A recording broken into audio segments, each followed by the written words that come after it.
Donc, bienvenue sur le réseau intercontinental des consciences. Il y a un écran entre nous qui a l'air un peu capricieux, qui, qui joue, mais j'espère qu'on se voit, on s'entend. C'est donc la 10e rencontre autour du solstice d'hiver, la méditation du couchant. L'ONU est venu nous rejoindre avec cette journée mondiale de la méditation et bien d'autres groupes de recherche sur la conscience et son expérience. Ce qui nous réunit, ce n'est pas une doctrine particulière, une religion, une politique, une idéologie.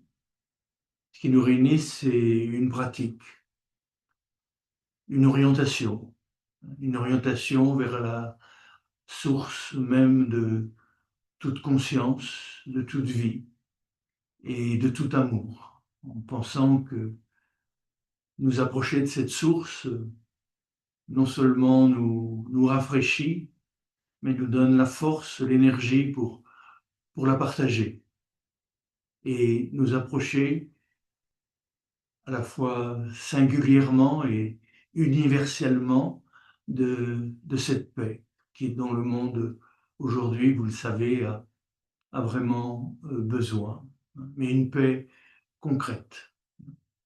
Donc, peut-être Capdemour, tu peux nous dire quelques mots pour introduire cette méditation. Bien volontiers. Bonjour. Assalamu alaikum. Que la paix soit sur vous, vous tous qui êtes au centre Sainte-Vie. On est vraiment de tout cœur avec vous.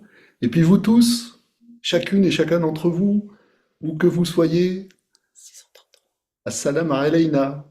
Que la paix soit sur nous, nous tous.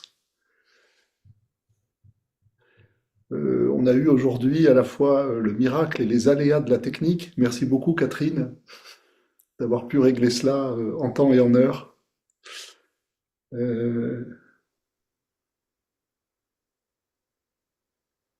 on va partager ensemble un petit temps de silence. Alors je voudrais dire deux, trois petits mots sur le silence. Euh, qu'attendons-nous? Qu'attendons-nous qu'il ne soit pas déjà là? On veut toujours que quelque chose d'autre arrive. On veut retrouver quelque chose qu'on a perdu. On veut s'élancer vers quelque chose qu'on n'a pas encore eu, ou qui n'a pas encore été accompli. Que ce soit un accomplissement extérieur ou un accomplissement intérieur. Bref, comme le disait le philosophe français Blaise Pascal, nous passons notre temps à errer dans des temps qui ne sont point les nôtres. Et nous ne faisons pas attention à ce temps, le seul qui soit à notre disposition, et qui est ce moment présent. Dans la tradition soufie qui est la mienne, nous disons que nous essayons d'être Ibn al-Waqt, c'est-à-dire fille et fils de l'instant. Et le silence, l'immobilité, ce sont ces pratiques spirituelles dans lesquelles peut-être nous pouvons prendre conscience que, en réalité, rien ne manque. Tout est accompli à chaque instant. Tout va bien. Ne nous agitons pas. Tout est là. Je peux mourir tout de suite. Il n'y a aucun problème. Tout est là. Et c'est l'expérience que nous invite à faire le silence. Je vais me taire. Pourquoi? Parce qu'il n'y a rien à ajouter. Je suis immobile. Pourquoi? Parce qu'il n'y a rien à faire. Comme le disent nos amis bouddhistes, il n'y a rien à faire de spécial. Bien le silence et l'immobilité nous rendent, je l'espère, c'est l'expérience que je souhaite à chacune et chacun d'entre vous dans ce temps que nous allons partager, nous rendent sensibles à cela. Sensibles à cela. Dans le silence et l'immobilité, je souhaite que pour chacune et chacun d'entre nous, le ressort se détende et que chacun puisse goûter au plus profond de lui-même quelque chose qui est plus subtil qu'une prise de conscience, qui est plus subtil qu'un état intérieur, qui n'est pas quelque chose qu'on peut saisir.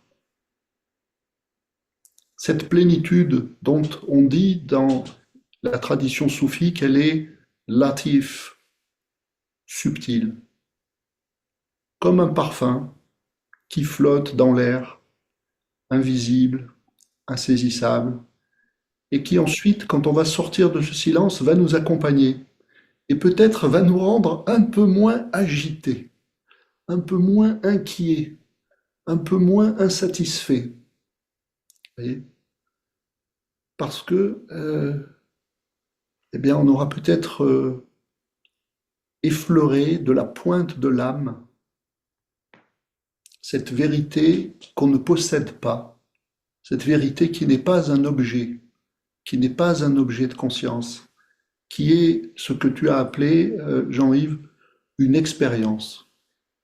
Et même, je dirais, si elle est encore une expérience. Voilà, donc merci infiniment, vraiment de tout cœur à vous de nous offrir à tous et à toutes ce moment partagé. Je salue nos amis qui sont présents à tes côtés. Je reconnais Anne. Bonjour Anne, merci beaucoup d'être avec nous. Et tous les amis qui sont avec vous là-bas, vraiment, de tout cœur. Avec Inès, on est vraiment de tout cœur avec vous. Voilà. Hein. Le cœur, c'est peut-être la dimension sensible de cette subtilité. On dit le cœur et tout est dit. Voilà. Le cœur y est. Avec vous. Merci, merci Inès. Maintenant, peut-être que Lama Tringley pourrait nous apparaître et nous dire quelques mots pour introduire notre méditation. Voilà, on n'a pas. Lama Tringley, non. Pas Lama Tringley, il n'est pas là encore. Il n'est pas là? Non. Donc il faut. Donc peut-être Anne Ryu. Thank you. Bonsoir à tous. Je suis très heureuse de vous retrouver au début de cette longue nuit, la plus longue de l'année.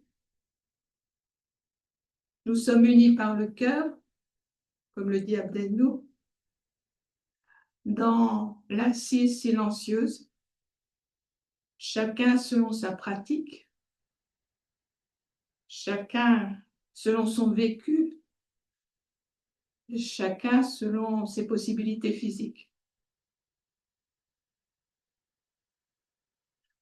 Sur la voie du Bouddha,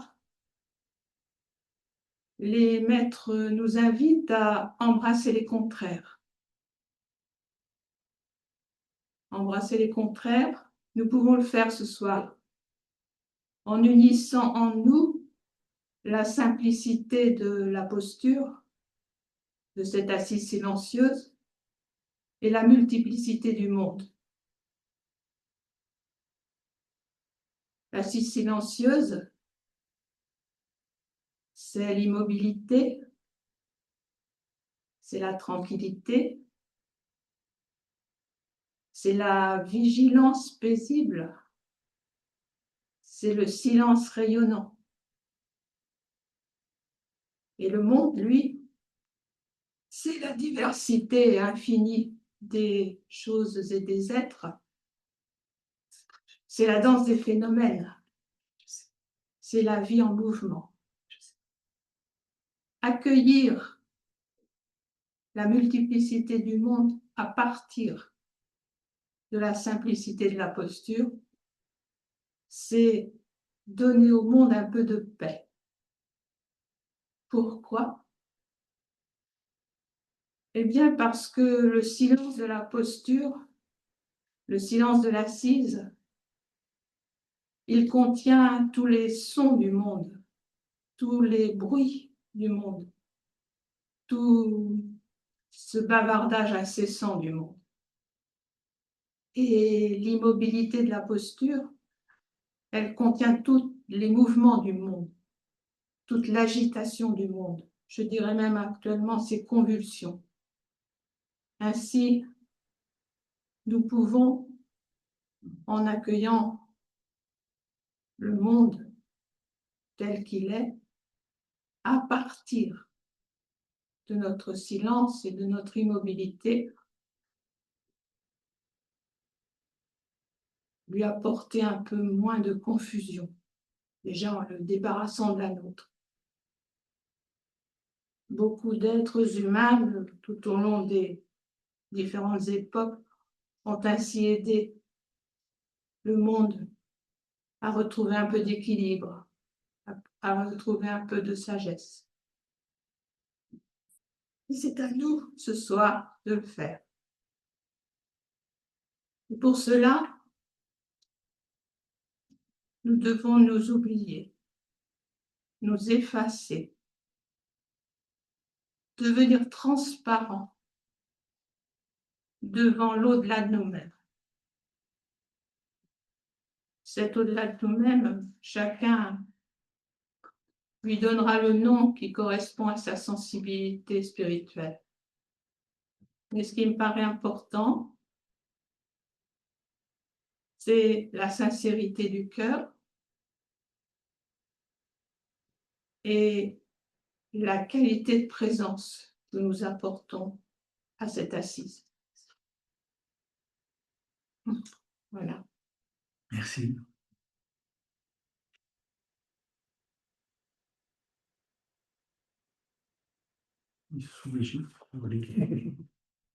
Oui, bien sûr. Alors, juste avant de venir, le jour juste avant de venir, j'avais des pensées à propos de ce moment, la méditation des couchants. Je me présente brièvement parce que c'est la première fois que je suis invité et je suis très reconnaissant et énormément en gratitude. Je suis un moine de la tradition Advaita Vedanta, une voie de sagesse non dualiste, issue de l'Inde ancienne, qui invite à la connaissance directe de notre nature essentielle, au-delà des séparations apparentes. Je voudrais avant toute chose aussi exprimer ma profonde gratitude à Jean-Yves Leloup et à Catherine. Abdenour Bidar, qu'on vient de vous écouter, aussi Anne Riccio, Chevalier, et j'espère qu'on pourra écouter un instant Olamatingle Gyatso. Pour la qualité de leur présence, pour la profondeur de leurs paroles et pour l'esprit de dialogue vivant qui rend cette rencontre possible. Je remercie également du fond du cœur toutes les personnes qui nous rejoignent aujourd'hui depuis différents pays, en ligne pour partager ce temps de silence et d'attention commune. Sans cette disponibilité intérieure, aucune méditation véritable ne peut avoir lieu. Dans nos sociétés contemporaines, la méditation est souvent réduite à un outil de bien-être, une méthode de gestion du stress ou d'optimisation personnelle. Or, cette approche passe à côté de l'essentiel. La méditation authentique ne cherche pas à produire un résultat. Elle ne vise ni l'amélioration de l'ego, ni l'accumulation d'expériences intérieures. Elle commence là où cesse le désir de devenir autre chose que ce que nous sommes.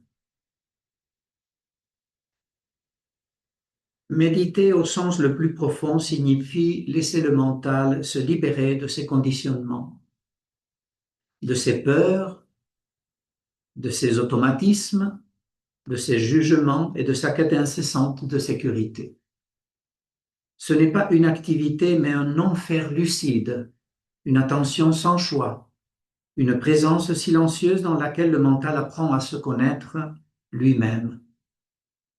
Nous parlons beaucoup aujourd'hui de liberté d'expression, mais la question essentielle est peut-être ailleurs. Notre esprit est-il libre?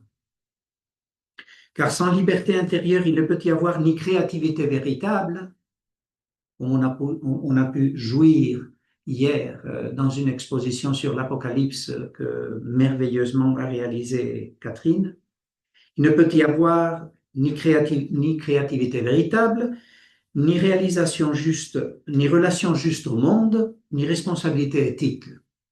La méditation est précisément cette enquête silencieuse sur la liberté du mental.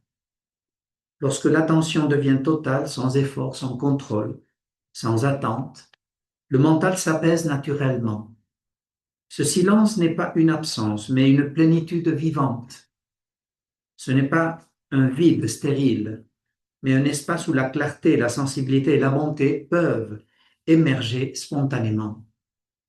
Là, la vertu n'est plus imposée par la peur ou la morale sociale, elle devient une expression naturelle de la compréhension de soi. La méditation n'est donc pas une fuite hors du monde, elle est au contraire une manière d'y être pleinement présent, sans fragmentation, sans opposition intérieure. Dans cet état, la séparation entre soi et les autres s'estompe et une conscience plus vaste, relationnelle et compatissante peut apparaître alors. En ce sens, la méditation des couchants aujourd'hui n'est pas seulement un moment de recueillement individuel, elle est un geste collectif, un acte de responsabilité intérieure partagé au-delà des frontières, des cultures et des traditions. Lorsque nous nous taisons ensemble, quelque chose d'essentiel peut se révéler silencieusement au cœur même de notre humanité commune. Je vous remercie tous pour votre écoute, pour votre présence attentive et pour ce temps de silence que nous allons maintenant partager.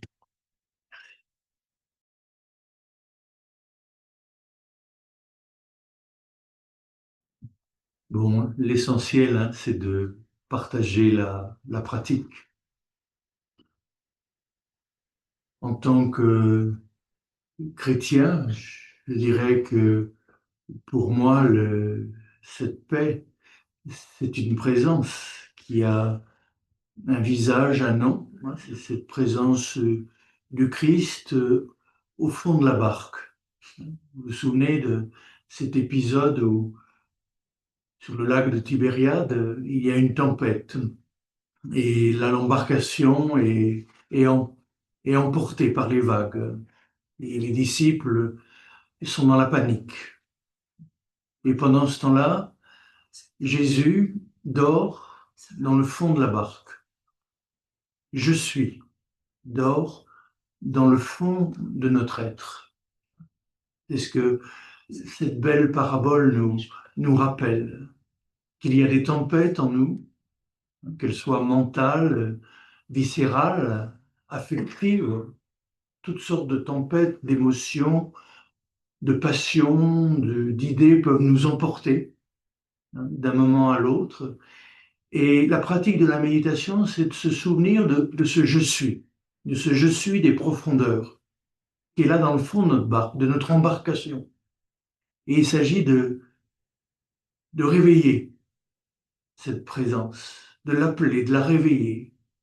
Et alors, nous dit le texte, Jésus se lève et il pose la question de quoi avez-vous peur? Pourquoi avez-vous peur? Ne peut mourir que ce qui est mortel. L'essentiel, rien ni personne ne peut vous l'enlever. Ça peut nous sembler des paroles un peu à la fois abstraites et un peu dures, parce que quand on souffre, hein, et c'est pas des mots qui peuvent nous consoler. Et justement, cette présence est plus que des mots. Il s'agit de lui permettre de s'éveiller, de se lever en nous et de dire « je suis ». Avec deux paroles. Hein. Jésus dit « silence, tais-toi ». Ce qu'on pourrait traduire en un seul mot, un tétragramme, on pourrait dire « chute ». C-H-U-T. Et je crois que dans nos vies, que ce soit ce qu'on est en train d'endurer, que ce soit à travers les informations qu'on peut recevoir, c'est important d'avoir en soi ce grand mantra, chute. tais-toi, silence. Et c'est une façon de revenir à l'être essentiel, au je suis qui habite en nous, ce je suis qui est notre paix. Séraphin disait, acquiert la paix intérieure et une multitude sera sauvée à tes côtés. C'est quelque chose qu'on a souvent répété dans l'intercontinental des consciences. Si nous sommes en paix, il y a un endroit où il y a de la paix dans le monde et ça se communique. Donc, écoute, sois attentif à cette présence, à ce je suis, plus profond que ton je suis, qui accomplit ta singularité et qui la déborde et qui est relié avec tous les êtres vivants, non seulement les humains, mais aussi tout le cosmos, la Terre, les les plus lointaines étoiles, puisque là nous sommes au cœur, ce cœur habité par l'amour infini, celui qui fait justement tourner le cœur, la Terre et les autres étoiles. Donc c'est le moment de descendre dans le fond de notre barque, voir si j'y suis, si je suis y est. Respirer plus doucement, et écouter particulièrement ce silence à la fin de l'expire, cette présence silencieuse à la fin de l'expire. De nous vient la vie, et où retourne la vie. De nous vient la conscience, et où retourne la conscience. De nous vient le désir, et où retourne le désir. Respirer, demeurer en cette présence silencieuse pour notre bien-être, le bien-être de tout et de tous.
Nous l'avons précisé, ceci n'est qu'une brève introduction à la méditation, et que la nuit sera longue, la plus longue de l'année.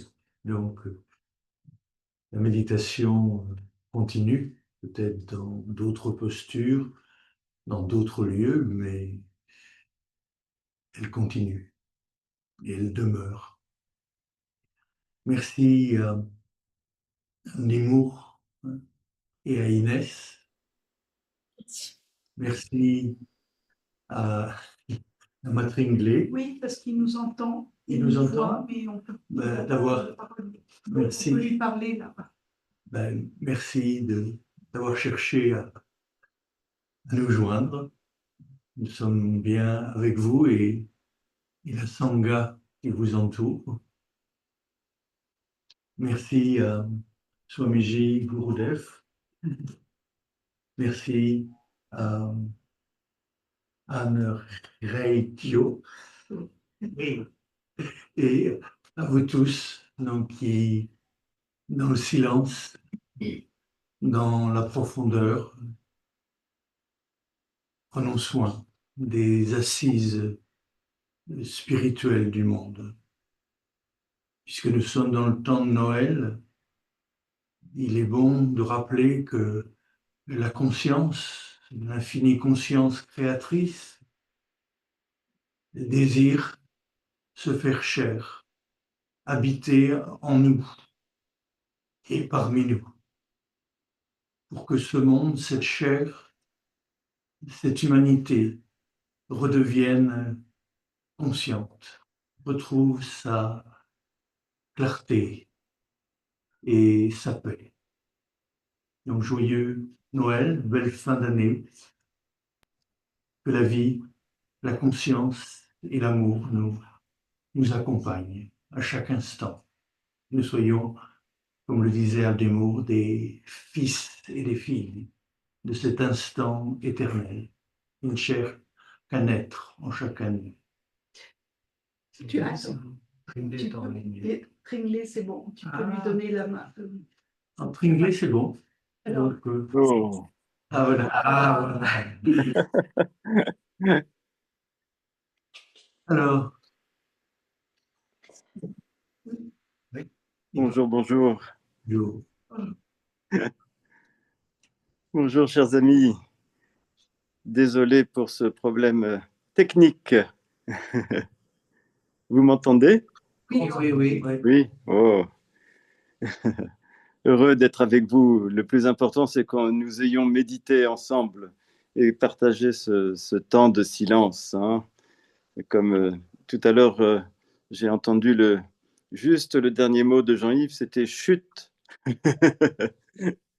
Et ça me faisait penser à Milarepa qui disait que tous les accomplissements sur le chemin spirituel s'obtiennent par le silence, justement.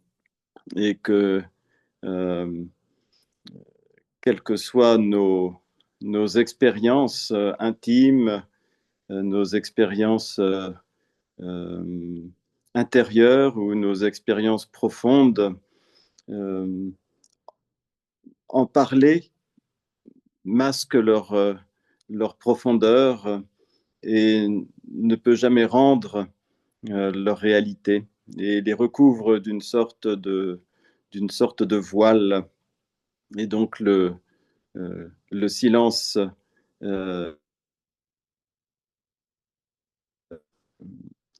pour se connecter à notre intériorité et aux profondeurs de la nature de notre esprit.